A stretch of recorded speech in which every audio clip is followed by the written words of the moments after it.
Saya harapkan ke depan teman-teman yang dapat pinjaman LPDP, ya kalau mau nggak seneng yang nggak seneng, tapi jangan menghina-hina negara lah. Nanti saya akan blacklist dia. Di seluruh pemerintahan nggak akan bisa masuk. Dinamika tarif AS, proyeksi dan dampaknya ke ekspor dan penerimaan ada masukan. Saya masukkan. Ini kan baru, itu kan masih masih berubah-ubah juga ya. Kalau saya pikir sih kesan pertamanya positif. Kita tidak dirugikan dari negosiasi yang ada yang bisa dihasilkan. Tapi kan kita nggak tahu nanti berubahnya seperti apa. Karena kan kok Mahkamah Agung sana, Supreme Court sana memutuskan Trump nggak boleh menggunakan yang tadi itu. Jadi kita lihat perkembangan seperti apa. Tapi dengan data yang ada sekarang, saya pikir untuk Indonesia positif. Yang paling penting adalah kita memperbaiki daya saing para pengusaha di Indonesia dengan berbagai langkah nanti. Itu ke depannya. Pak Menkyu, Agrinas beli 105.000 mobil pickup India buat Kopdes Merah Putih. Itu dari APBN, alokasi anggarannya berapa? Jadi Koperasi Merah Putih adalah mereka meminjam uang dari Himbara, dari Bank Himbara. Kewajiban saya Kementerian Keuangan adalah setiap tahun kira-kira akan menyicil pinjamannya sebesar 40 triliun selama 6 tahun. 6 tahun ke depan. Jadi untuk saya sih risikonya clear, nggak ada tambahan resiko fiskal, karena tiap tahun pun itu sebagian uangnya dipindahkan dari uang dana desa.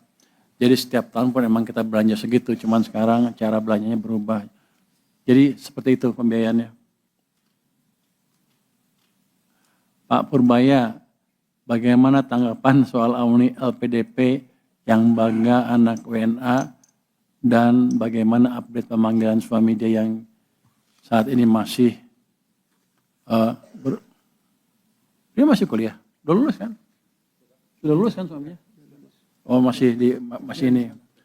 Jadi kalau saya nggak tahu nih, saya baca ininya. Pada saatnya begini, itu seperti itu hal yang kami sesalkan. Jadi kami akan menegakkan aturan yang ada di LPDP sehingga yang bersangkutan menyelesaikan tanggung jawabnya LPDP. Tadi sudah bicara dengan dia ya. Jadi ke Pak Bos LPDP, lu apa sih? Lu apa? Dirjen apa? Lu Dirut? Lu bukan Dirjen. Jadi Pak Dirut nih bosnya LPDP nih sudah bicara tadi dengan suami terkait ya. Dan dia sepertinya sudah setuju untuk mau bayar. Mengembalikan uang yang dipakai oleh LPDP. Berapa tuh? Berapa miliar? Bunganya dihitung nggak? Hitung bunga? Hitung bunganya ya? Jadi termasuk bunganya loh. Jadi bukan uang yang dipakai, kalau saya taruh uang itu di bank juga ada bunganya kan. Jangan dengan treatment yang fair. Saya harapkan ke depan teman-teman yang dapat pinjaman LPDP, ya kalau mau nggak seneng yang nggak seneng, tapi jangan menghina-hina negara lah. Jangan begitu.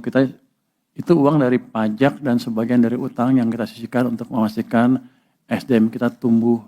Tapi kalau dipakai untuk menghina negara, ya kita minta uangnya dengan bunganya kalau gitu. Nanti saya akan blacklist dia. Di seluruh pemerintahan nggak akan bisa masuk. Nanti kan kita lihat blacklist yang lain seperti apa.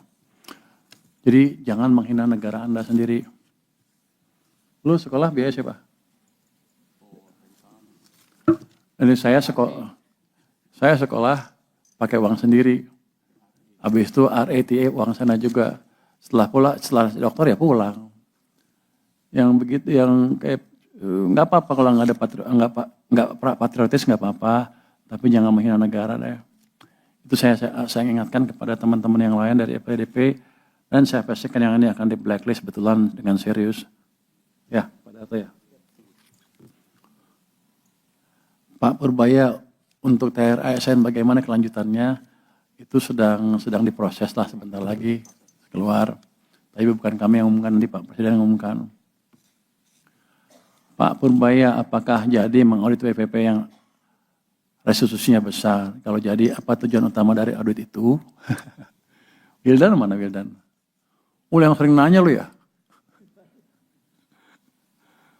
Kita akan audit terutama yang kelihatannya besar-besar yang mencurigakan tahun lalu, karena tahun lalu kita keluarin berapa tuh? 270? 320 ya? 330? Restitusi. Lu bobo lu. 360 triliun restitusinya. Menurut saya kebesaran. Saya akan lihat ada nggak yang main-main di situ. Tujuannya apa? Tujuannya supaya ke depan kalau restitusi jangan main-main. Supaya uang saya nggak hilang gitu. Dan memperbaiki kondisi fiskal juga. Oh, mana tadi? Habis. Bagaimana Kemenkyu melihat potensi NPL KUR di Himbara yang membengkak hingga di atas 10%? Bagaimana mitigasi yang dilakukan? Apakah ada rencana APBN ikut menanggung? Lu dengar? Mana dengar ini? Gimana? 10% itu kan di cover sama ya? Enggak. Jadi gini, harusnya itu bukan tanggungan kami lagi kan ya. Itu kan perbankannya sudah ada, Jamkindo sama Askindo segala macam, itu tanggung jawab perbankan sepenuhnya. Jadi kami belum ada rencana untuk ikut menanggung. Yang adalah kami sedang hitung-hitung apakah KUR sebaiknya dijalankan oleh satu entitas di bawah Kementerian Keuangan atau tidak. Kami sedang pelajari itu dan sedang diskusi dengan Danantara juga. Mungkin untuk saya hanya itu. Ada pertanyaan yang saya nggak usah jawab, nggak apa kan? Nanti sebenarnya masuk ke teori macam-macam. Oke, silakan Pak Wamen. Pak Febrio, silakan. Baik, terima kasih Pak Menteri, Pak Wamen. Ini ada beberapa pertanyaan. Pertama tadi yang terkait dengan kesepakatan dagang RI dengan AS. Pak Menteri tadi sudah menyampaikan bahwa ini masih ada beberapa ketidakpastian, akan tetapi kita akan selalu siap. Jadi tim negosiasi yang dipimpin oleh Pak Menko Ekon kemarin juga sudah menyampaikan bahwa kita akan selalu siap.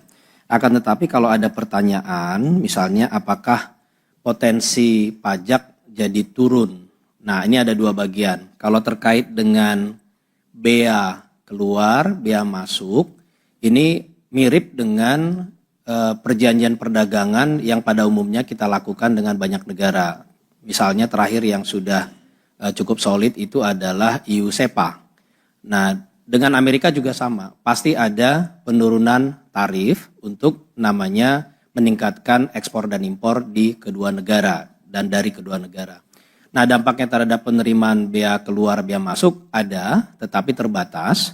Dan dampaknya terhadap APBN 2026 itu sudah diantisipasi. Jadi memang dari sejak EU-SEPA, perjanjian Amerika, ini selalu kita antisipasi sehingga tidak terjadi syok terhadap penerimaan negara. Lalu bagian kedua yang juga banyak ditanya oleh teman-teman media adalah terkait dengan pajak digital. Nah, ini tolong dibedakan antara pajak digital dengan pajak yang sesuai dengan peraturan perundang-undangan yang ada di Indonesia. Contohnya adalah PMSE. PMSE itu bukan pajak digital. Pajak digital yang dimaksud oleh persetujuan ini dan juga sering diperdebatkan di global itu adalah pemajakan terhadap berapa ratus perusahaan besar teknologi dan itu mayoritas memang banyak Amerika. Dan ini pembahasannya bukan seperti yang diberitakan terlalu banyak. Ini adalah terbatas pada beberapa puluh perusahaan seperti Google, Netflix, dan sebagainya, itu dampaknya sangat terbatas bagi penerimaan pajak Indonesia.